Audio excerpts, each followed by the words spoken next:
Greetings, hope you are well. Stephen P. Brown here. Thank you so much for attending today's DCB Repertoire Workshop. This is the 10th one we've done. If you haven't seen any of the others yet, go ahead and look on our Facebook page. There are some on YouTube as well.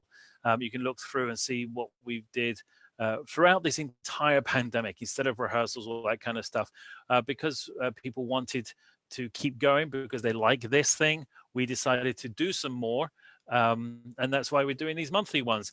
And today I've got a real special piece for you. I'm really looking forward to this one as well. But I do hope you are remaining cautious, caring, and optimistic through this time. It's a difficult time, still continuing as usual with some issues with the pandemic and all that kind of such. So, you know, what a year this is turning out to be. I'm really looking forward to the rest of this year because it's going to just be fantastic.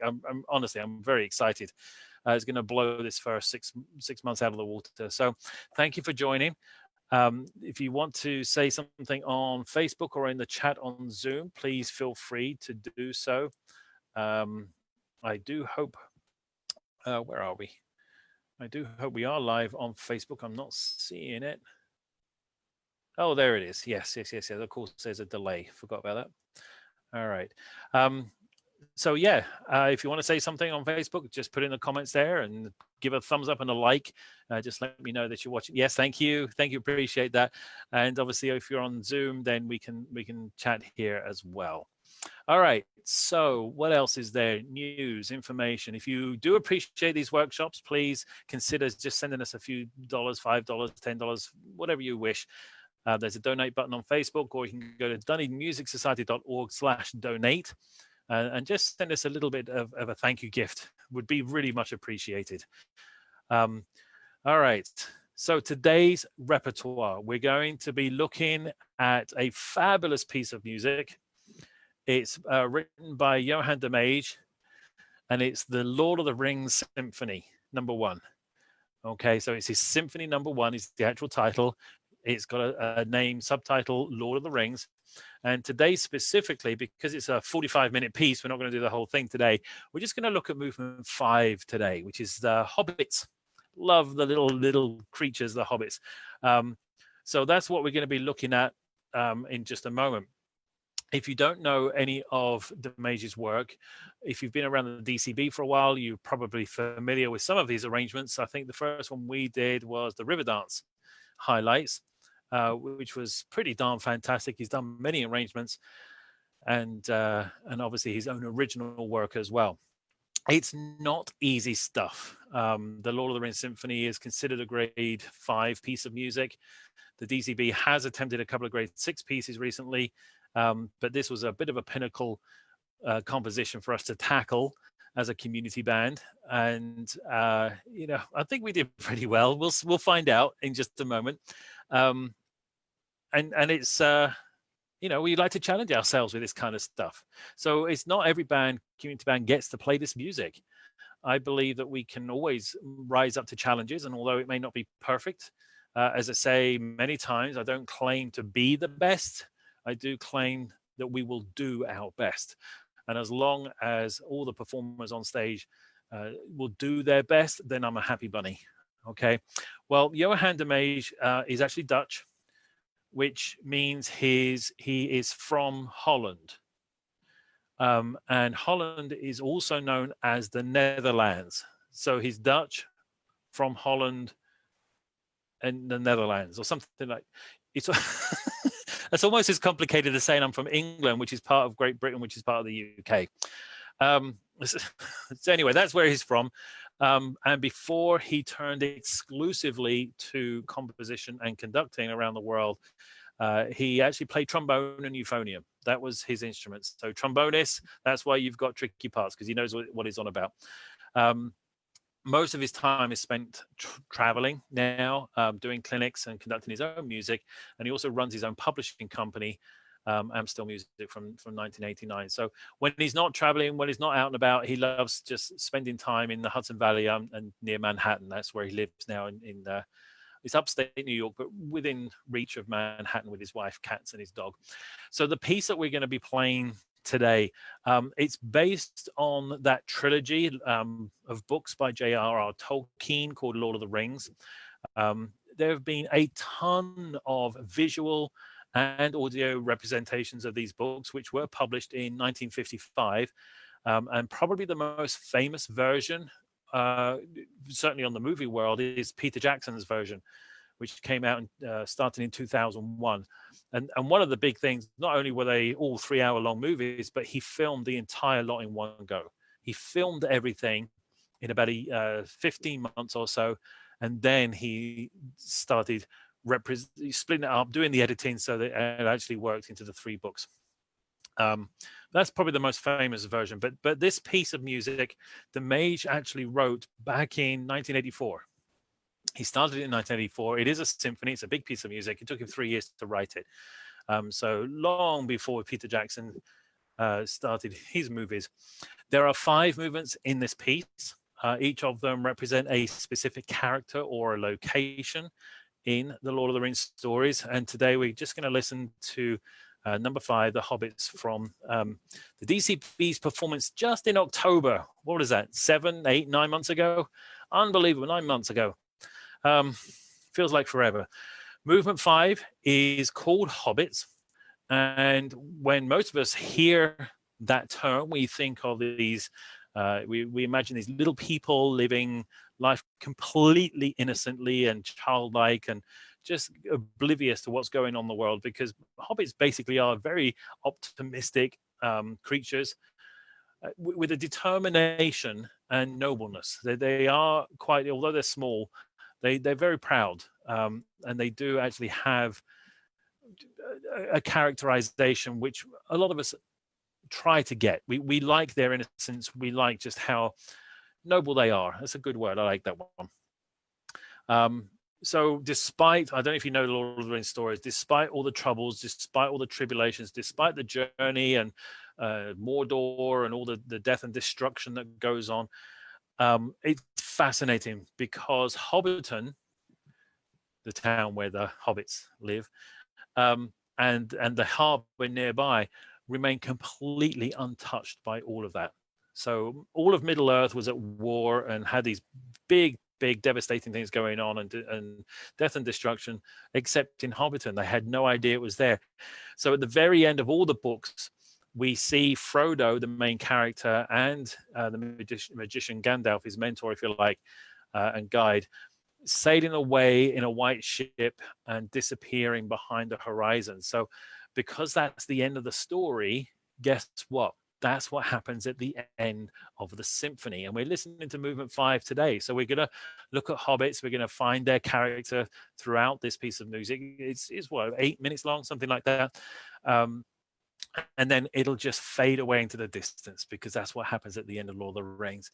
All right, so that's a bit of a background about the composer and about the piece of music that we're going to do. As I say, this is a Dunedin Concert Band performance from October. So let me make sure I get this right.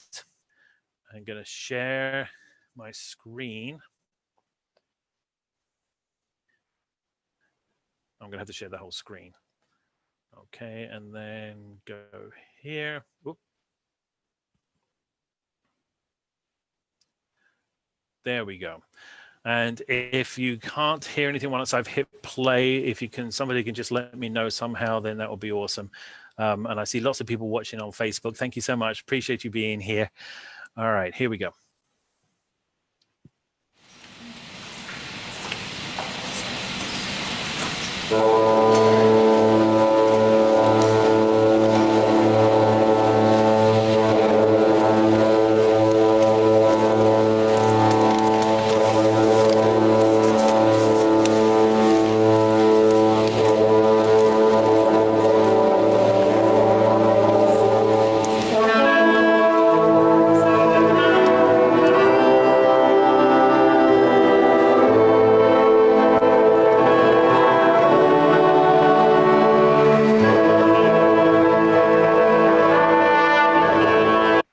Perfect. So very interesting start slowly. And of course, this is the 5th movement. So we've already been through 4 movements. We already had like 35 minutes of music. Can you just give me a thumbs up or a nod or okay or something to make sure you can hear this okay? Okay, good. I'm hearing a bit of an echo on my end, but that's just my issue, I guess. So this beginning tuning is a problem. All right, we're not in tune, and also the entries are clear. What I'm not feeling is breathing. I'm not feeling us breathe together. That could be my fault. It could be the fact that we're just not paying attention. It could be the fact that we're tired. We just played for 35 minutes plus an overture before that.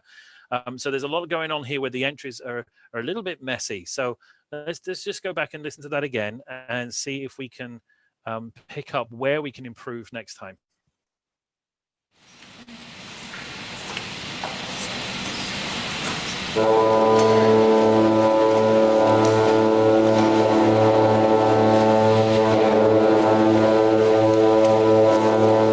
So one of the things right there is that da-dam. That time it was together, but the second note wasn't very clean. For some peculiar reason, the second note kind of got messed up a little bit. It's noticeable when there's nothing else going on. We can hear that. We've got to take care of not only the placement, but also the actual notes themselves.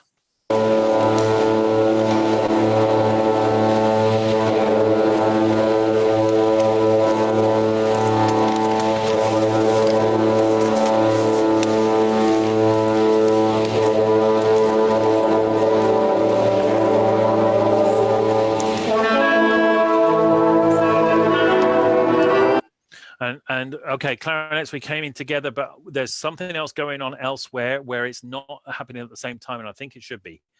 The rest of those, the dams throughout, the euphoniums, the bassoon, that was nicely done. I think some, maybe a saxophone, I can't quite see, but it was there, the horns. When you guys come in with that 5th in there, couldn't quite hear it, just wasn't comfortable enough. You weren't confident it was in the right place or the right time.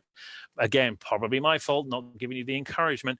But we could play out that little bit because it is a little bit different. We do want to hear that. You guys, we need to count.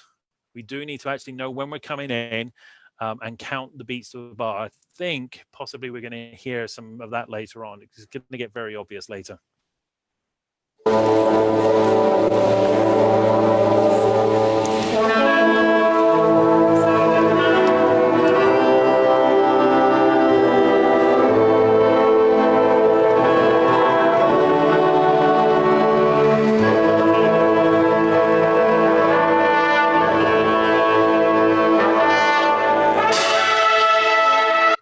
Okay, so this could be an issue with the recording. I don't know, but I do want to thank Leader Flow for recording, filming this concert and recording this for us. Otherwise, we wouldn't be able to do this today. But that opening needs to be really, really quiet, really, really low, so that when the trumpets come in, it is a big fanfare. We've got the cymbals announcing this, and great job there, Ted, holding them up like that. It's not actually going to do much for the sound, but it looks good. So we've got this big fanfare coming in, which is really awesome. But it doesn't sound very different to what's gone on before. So trumpets, you can really blast it and let us know and keep it in tune, all that kind of stuff. But I think what goes on before can be less as well.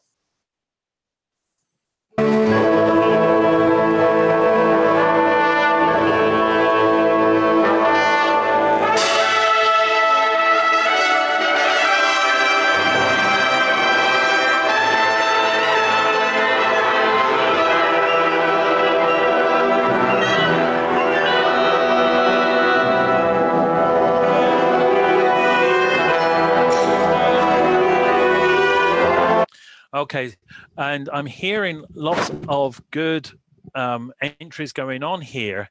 What I am missing, in fact, are the little emphases taking care of our instruments. For example, the one that stuck out to me was the oboe. Has a beautiful little note on beat 2 coming in, and it's a high pitch. Well, you could barely hear it.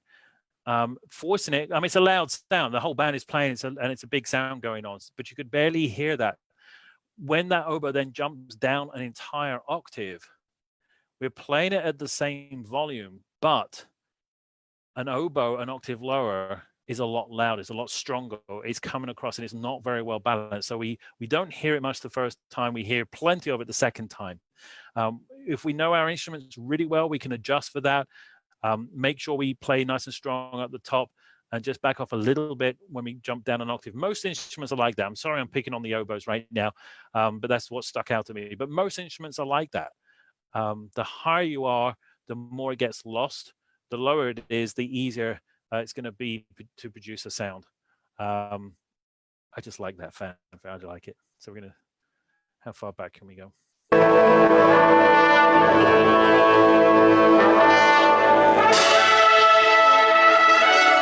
Big sound.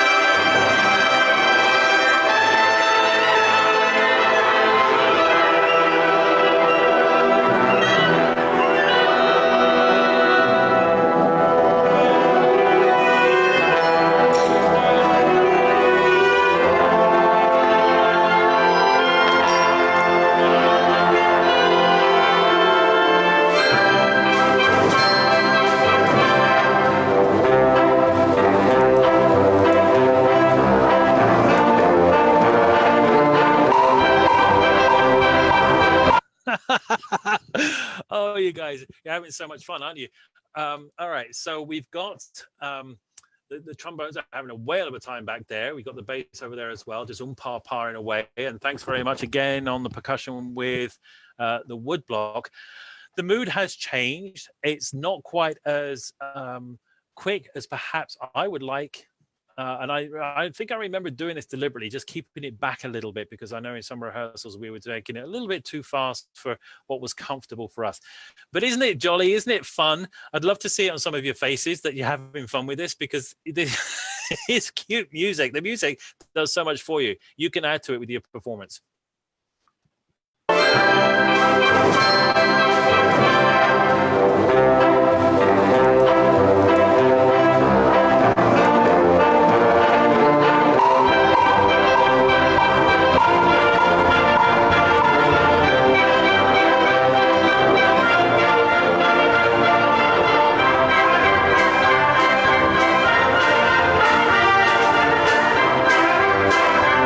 Okay, good. I'm glad we got the winds to get down a little bit there. Can't hear the trumpets, okay? They are playing into their stands. They don't need to be playing loud, but winds, we need to back off so we can hear them. We needed some help to do that. I had to ask you to back off a little bit there. Should be listening for this. These are details that you should be able to listen for, to hear what's going on. If you've got a repeating pattern like that, you know you're not the center of attention. So what is, and can you hear it? It's fine there, and then we need to back off again.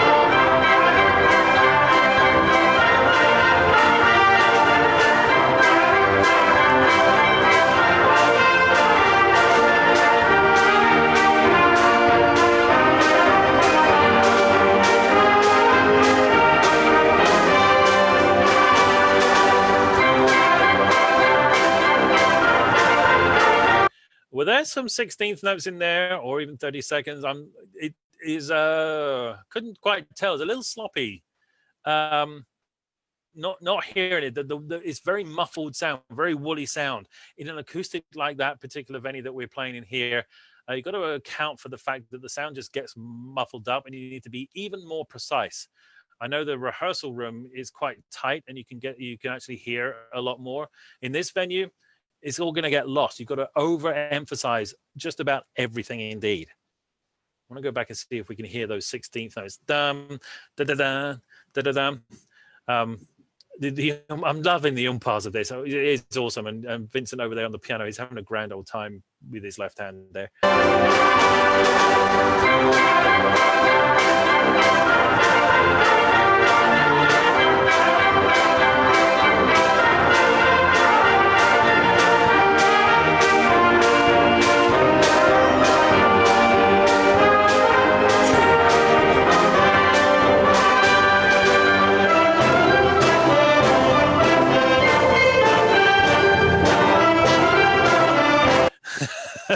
Okay, you know, after 35 minutes of playing the same piece of music, the first 4 movements of this, to come to this and have to play some of this is, you know, it's fun, it's light.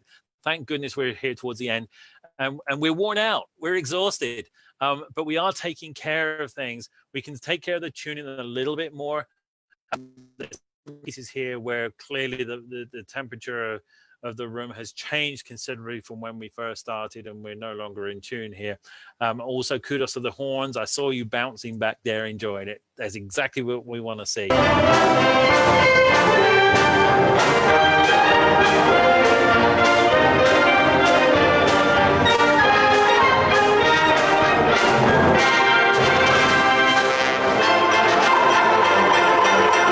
Okay, good point there on the trombones. You get that long pickup note. The pickup note to that theme, that melody, changes every time. It's a different length each time. So thank you to you guys who actually held that long note as the pickup into the when you took over the theme there. Again, we're taking care of the end of the notes. Sometimes I'm feeling like the notes, the phrases are disappearing on us because they just stop. We hit the last note and we're done. I get that we're tired at this point, but there's no excuse to not take care of the end of the notes. Give it its full length and then finish together. I'm just going to back up a little bit.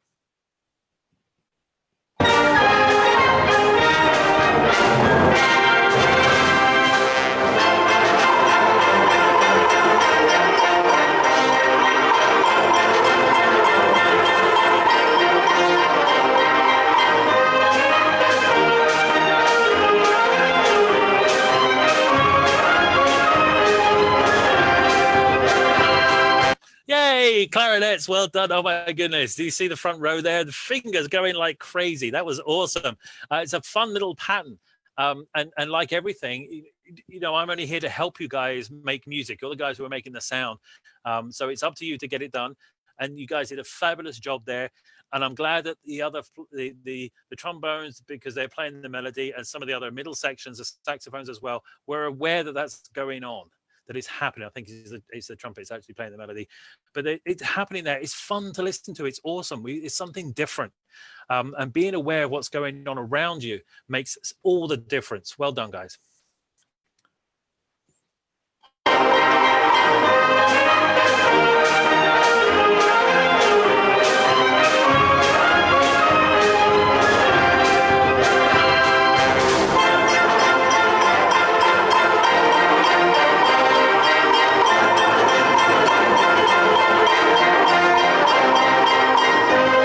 Okay, the tubas were joining in the melody there, and although I can remember the sound being very good in the evening, right now we're missing the oomph. It's possibly the recording as well.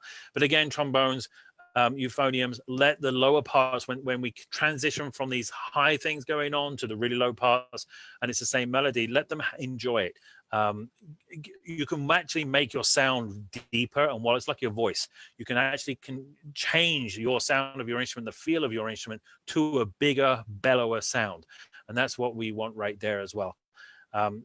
Didn't really hear too much of a change of character in the way we were playing. Yet again, it was just sounded like the same thing over and over again. What's going on here? What are we doing in the clarinets?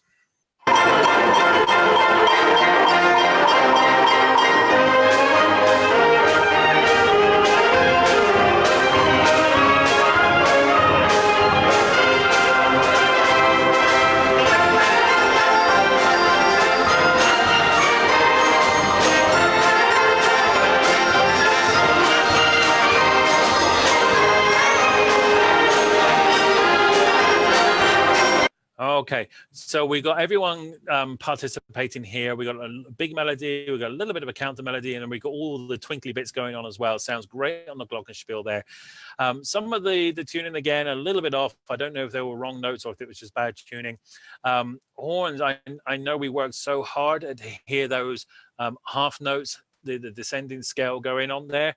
I do wish that the rest of us would be able to let that just fly out, because it's so different to what's gone on before. It's so hard to keep all this stuff balanced and remember everything, particularly in a 45-minute piece. Don't get me wrong, you're doing well. You know, this is a workshop to see how we can improve it for when we play this again in the future, whenever that might be. That was cool. What else was I going to say? Oh, I don't remember. Yeah, oboes do rock. Thank you. Appreciate that. I see that on Facebook. Yeah, John, I'm glad you enjoyed that. It was a fantastic concert to perform. I'm glad you enjoyed it from the audience.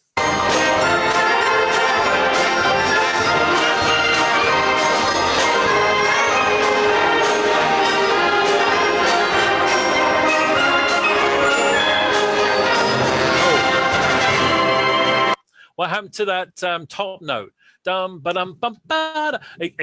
I mean, we need an arc. Every melody has an arc. It has a phrase. We have distance. We have a direction that we're going on. And every time even when we're speaking, we have sentences that also have shape to them. When we get to a high note like that, again, there's a difference between blasting it out and then just trying to get rid of it as quick as we can because it's a very short note, and letting it speak, letting it enjoy itself. I don't know if you're familiar with the singer Linda Eder. Fabulous, incredible singer, a lot of Broadway songs. She used to do, I think it was Man of La Mancha, I don't remember, where she held this really, really, really high pitch, like 2 octaves above normal pitch that most people sing, and held it for a long, long time. Well, later in life, when she in her 50s and stuff, she couldn't do that. So when we saw her live, she slid up to that note and hit it and then disappeared. And of course, it was kind of disappointing. We understand that the body changes the older you get and you can't sustain those kind of notes anymore. But she still took care of that note. She went up to it, made sure it was there. We heard it. We remembered what was going on before. And so it was okay. She got away with it. Here, there was a high note in the middle of that phrase that we don't often hear in the past 15 times that we've heard this melody. And it just kind of like, what, you know, yeah, it was something different, but what was that? So listen for that high note and see if you can pay attention to it, see if you can hear it, see if you can think about what it sounded like and what you might be able to do differently next time.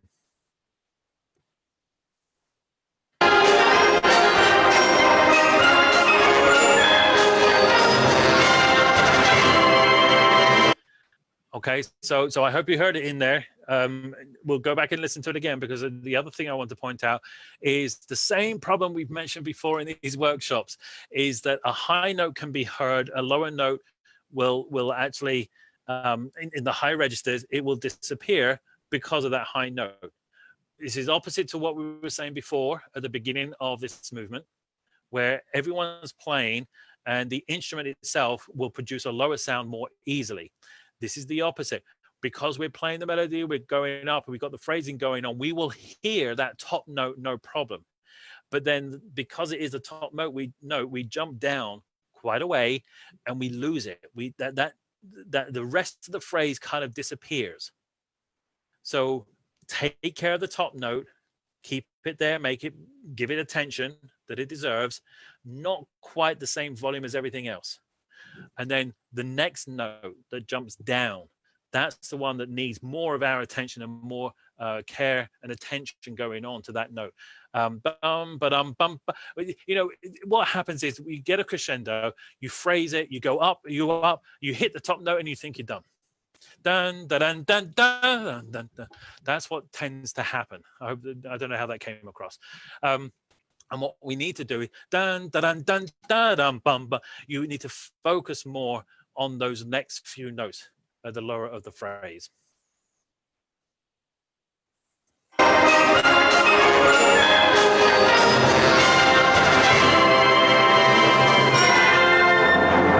Okay, I'm assuming this is the recording. That needs to be a massive crescendo. I'm not hearing too much dynamic difference right now, so I presume it's the recording that we actually have, because you guys work hard at your dynamics to exaggerate. That's an example right there where we need to have a huge exaggeration of dynamics, way more than we're hearing in this video. Now, the mood changes, the melody changes, the theme changes, something else is going on. I don't know about you, I felt something. I felt a little bit of a, ooh, okay. When I prep for these workshops, by the way, I don't listen to these beforehand. This is all live now. This is all my reaction to what I'm hearing right now. I don't listen through and prep stuff, but I felt something. And that's why I don't prep, because I want to know what it feels like to watch this performance, to experience this performance. I think some people were like, oh, okay, something's going on. Other people in the group are just counting rests, just playing notes, and it's just whatever. Change the mood. It comes from you. All right, you've got to change the mood. Maybe sit up a bit, maybe look a little bit more alert, because this is different. Something else is going on here.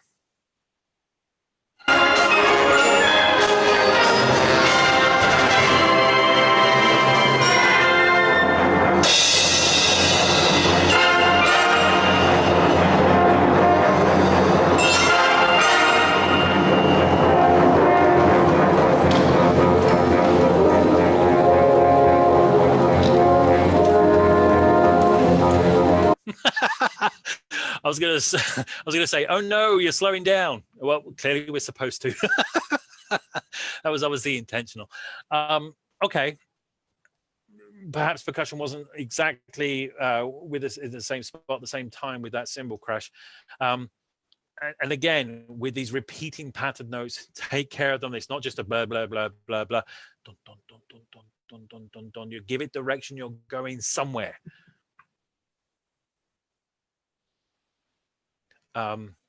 Good job, horns. Good job, band. Bang, bang, bing, bing, bang, bang. And then that little echo again. Ooh.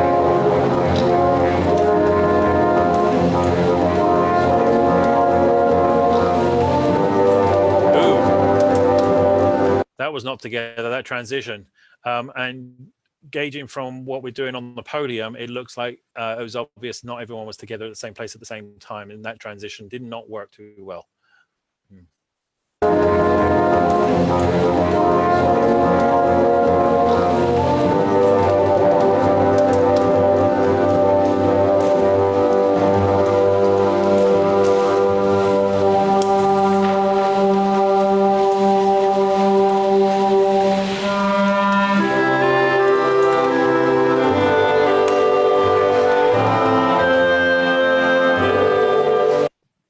Nice. Okay, so we've changed the mood quite a bit. We're now into the hymn section. That long pickup, though, not convinced that was entirely in tune. Yeah, I'm going to make you suffer. We're going back.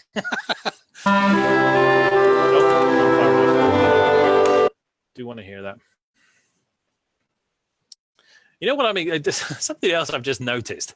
The number of times these people in the audience are taking videos and pictures. Okay, they're not engaged in the music, but they're loving the performance.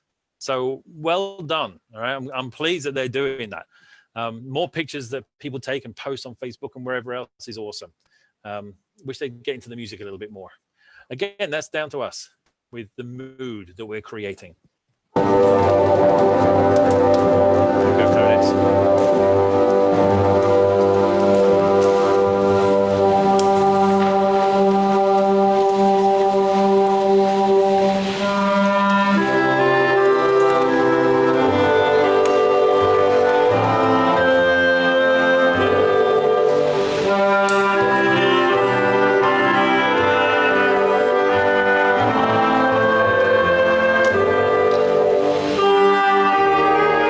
What I find fascinating about this, okay, it's relatively more simple music, which makes it harder to actually come across. This is really good in time, and I think the reason is because we're actually listening to the bass part. We've got a pizzicato bass going on that's keeping us together. It gives us a foundation that we can build on. It feels like we're listening to that, and we know where it is, and we know what our part is doing on top of that. Yeah, that's another compliment. Enjoy.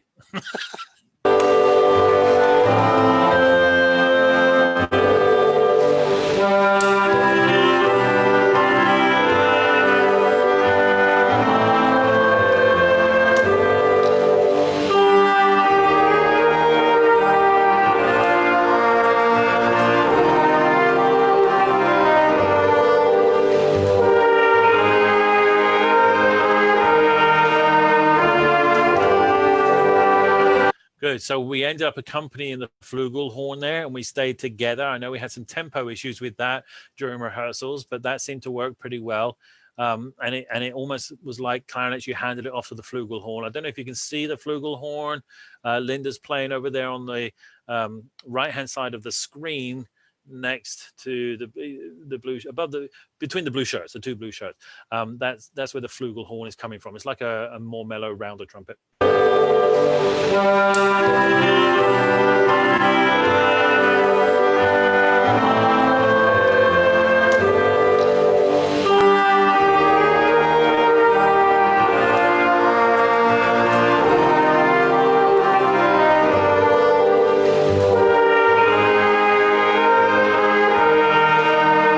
Did you notice how everyone took a breath at the same time?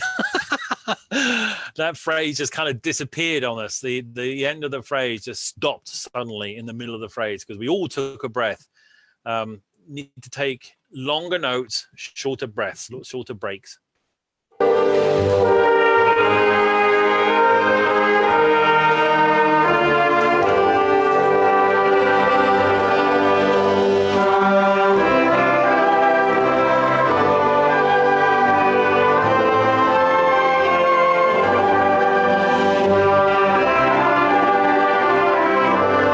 Flutes, you're adding a beautiful sonority to this. I'm liking the sound that you're adding to this, but there is some tuning, funky tuning going on in there, which is distracting me. I'm not sure everyone would hear that, but I'm getting distracted by it right now.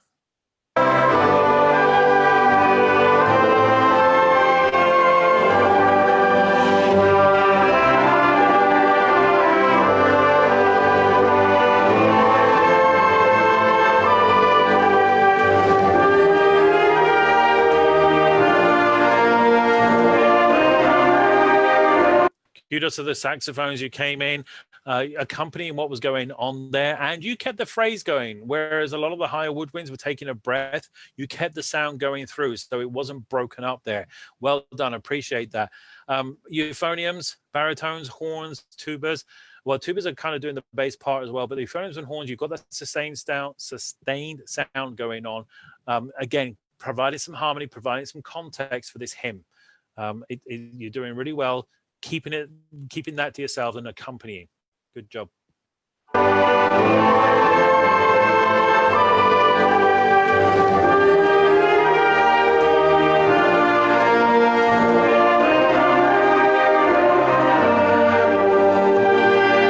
Okay, again, you hear at the end of the phrases, we're getting tired, I know it, and we're taking longer breaths. Da da da da da da da da da. You know, it spoils it.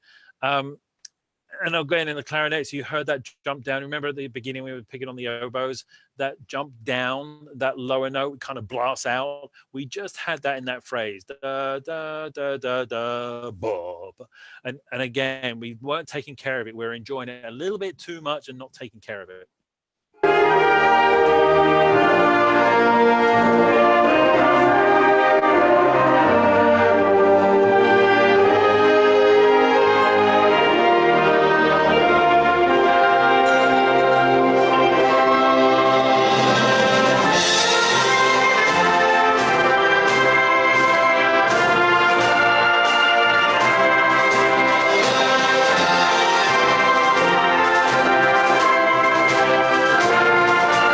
Okay, I'm getting goosebumps.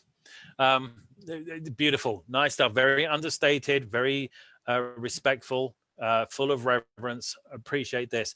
Could be a little tighter on those roughs on the snare drum. They sound more like triplets than they do actual marching roughs. Brum, brum, brum. That's just something we can work on. What happens next?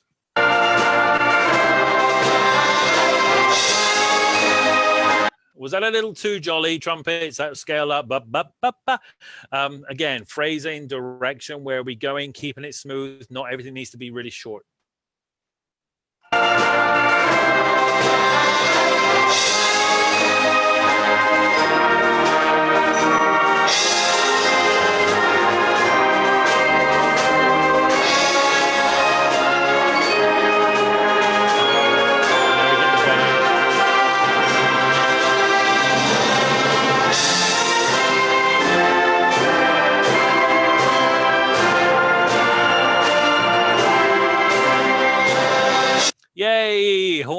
you got the counter melody, and I see a couple of you with your horns kind of up a little bit.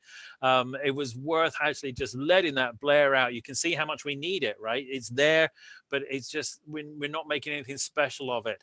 And it's beautiful stuff. Well done for getting it across this big sound that this band is producing. I love that crescendo that we all did. I love the lean into it. And I'm so proud of you. You were watching and we landed together on the downbeat.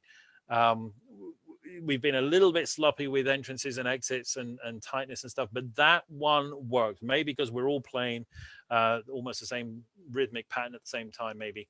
But, oh, that was good.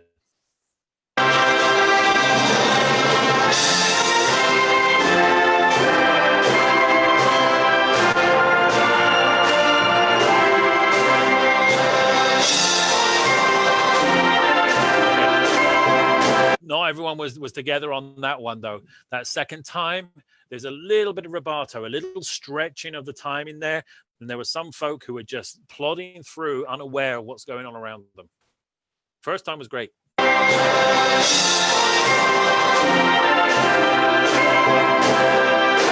me go back a bit further because I want you to hear that.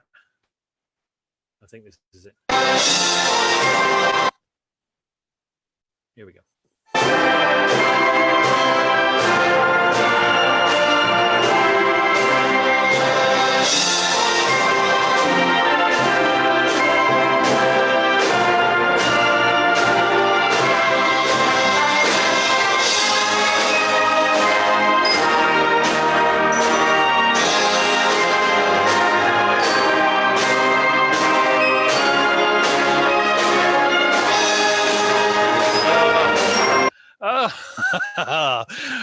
Are you getting goosebumps even from this? With me chopping and changing and stopping and starting it, I'm still getting goosebumps from this. That was a huge climax. Well done. Again, we weren't all on the same page, though. It kind of spoiled it a little bit. So, pity about that. But that was a great. We know where the peak was. We know what was going on. We know where we had to get rid of everything. Give it everything. Oh, I'm sorry. I have to turn this off, I think. I hope you're not hearing that. There's messaging going on. All right. Yeah. Oh my goodness, that was such a good point. That was such a good moment. The other thing that I noticed was the phrasing. Again, we didn't actually put in breaks that aren't there to breathe.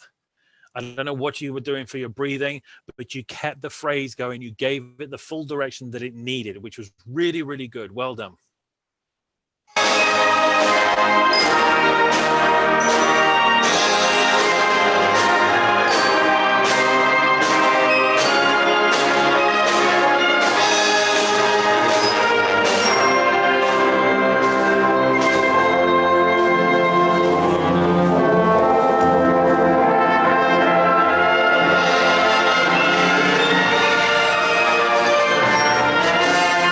Okay, what I missed there was the downbeat. It was the build up to it was really good, but where did it start? Where did this? We're returning to the fanfare that we heard at the beginning of both this movement and the beginning of the piece of movement one. We're now quoting all the themes from the different movements, but it just kind of happened. It wasn't like, oh, there's that tune. Was that deliberate? I don't think it was.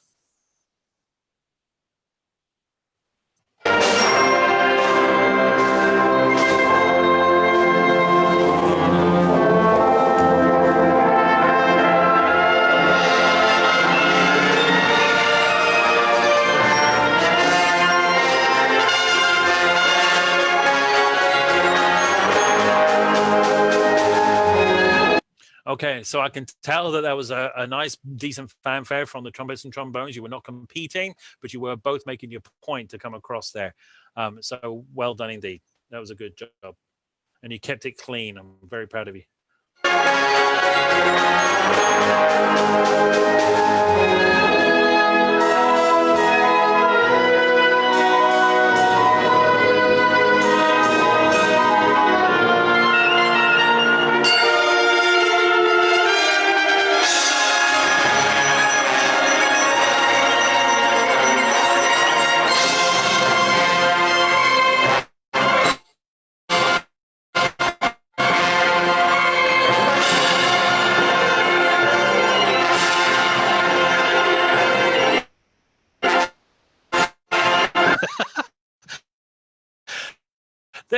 it's not going. It looks trying to everyone to give their absolute all this play. You know, and we're getting the audience sitting up and paying attention.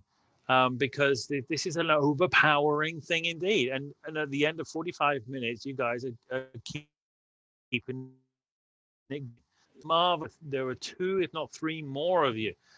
So we can hear those jumps coming down. Bottom, bottom. You did really, really well on that, getting across the whole band. It's not easy with your face. What was there? Okay.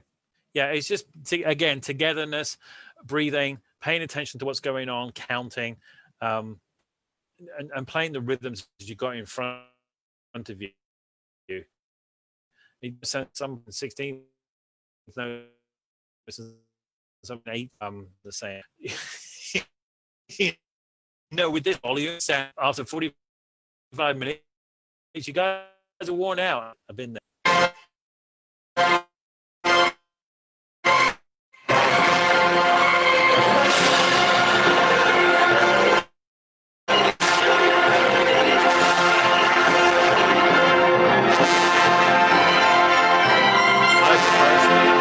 Bit too much trombone, and I can see we've got 2 trombones out of balance with each other, because we're playing above the stands, beyond the stands. We've got sound blasting across there, which is great. It's wonderful when we keep it in balance, but because yeah, right now it's not in balance. We're hearing a little bit too much for what's going on around. Whether that means you guys need to back off, or whether that means the other guys need to play up, you know, that's what we figure out in rehearsals.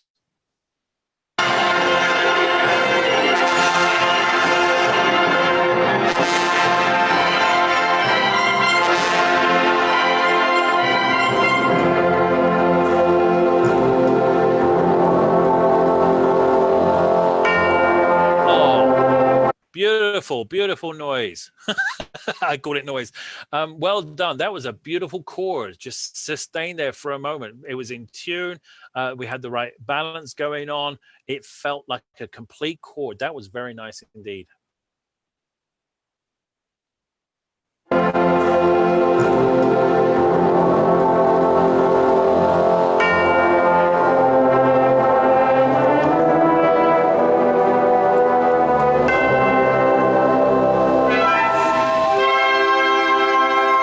Was that supposed to be together? I sincerely hope not, because if it was supposed to be together, weren't paying attention.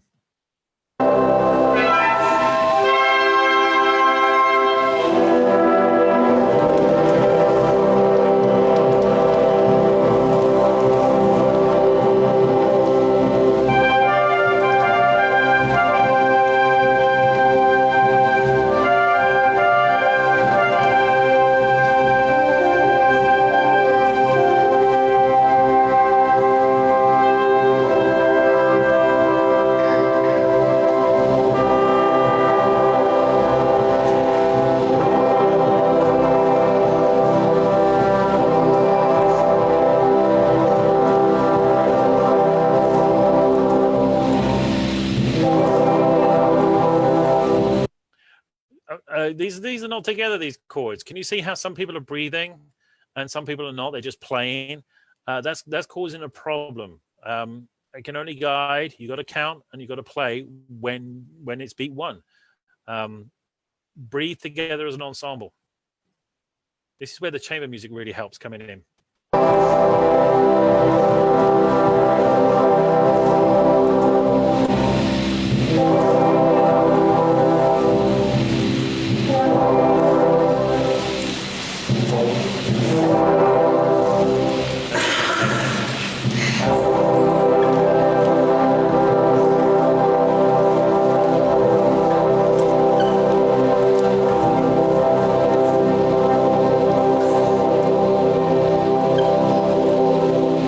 Nice job, Tim. Do you hear that? Tuba went right then down the octave there.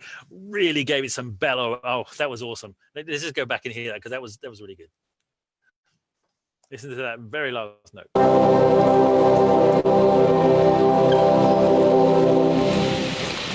Sorry.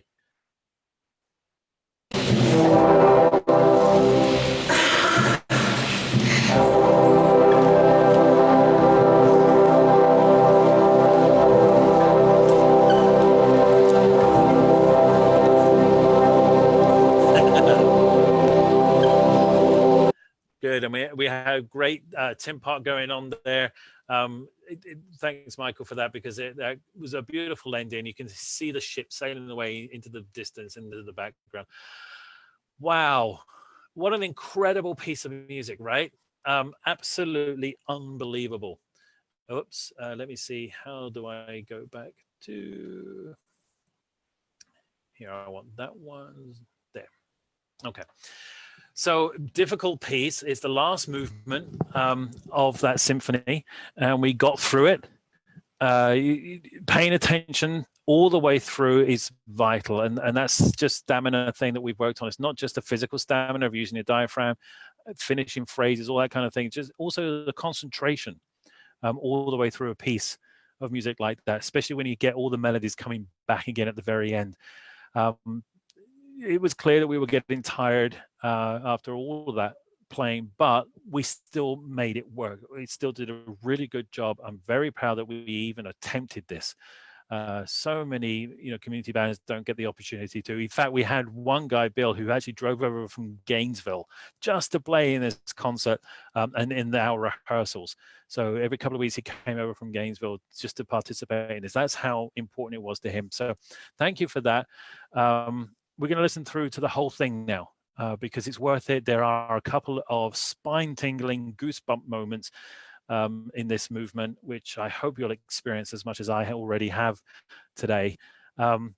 We will do another workshop at the beginning of August, so look out for information for that. Don't forget and spread the word so that we can join together on this, because I miss you guys. I hope, well, we'll see. But I really am missing the elongated isolation that we're experiencing. We do have a chamber music program going on right now. There are some people braving the getting together in small groups of less than 10 and doing the social distancing. So well done. I'm pleased you're enjoying yourselves. I'm not there most of the time, but I'm glad you're making music together. Hopefully soon we can get together. We're going to obviously change all of our programming, because there's no way we can continue with this kind of level of playing if we haven't played for 9 months, which is what it might end up being. So we'll have to work back up to that again at some point. And if you're not in the DCB, I hope to see you soon. Please do add some comments. Let us know where you're from, where you're listening to, and how you found us, what you thought of this workshop, what you thought of our performance. We'd love to hear that. We'd love to share it with you. If you attended our virtual band festival last month, that was a great time. Oh my goodness, so many bands from across the world joining together and sharing past performances. It was so much fun. We're going to do it again, okay? We're going to do another one at the end of August. We'll have a virtual band festival Mark II, and that will just, I'm looking forward to that. Again, bands from the UK, hopefully some from Europe, as well as right across the USA. Maybe even a Canadian band or two. In fact, if you're from somewhere else, if you've played in the band somewhere else, get in touch with them and tell them that we're going to do this festival, and they should get in touch with us. So that would be terrific. All right, now I need to do this in a different way so that I can go back and listen to the whole thing all the way through, because it is so worth it. Thank you guys, appreciate you, and talk to you soon, I hope. All right, here goes.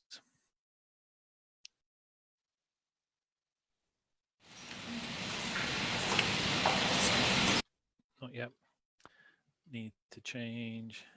Do I know what I'm doing? I think I do. Here we go.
Oh, that was so good. I hope you had a wonderful time with that workshop tonight. Please, let me know, add a comment or do whatever, share this video. It's going to be up later on as well.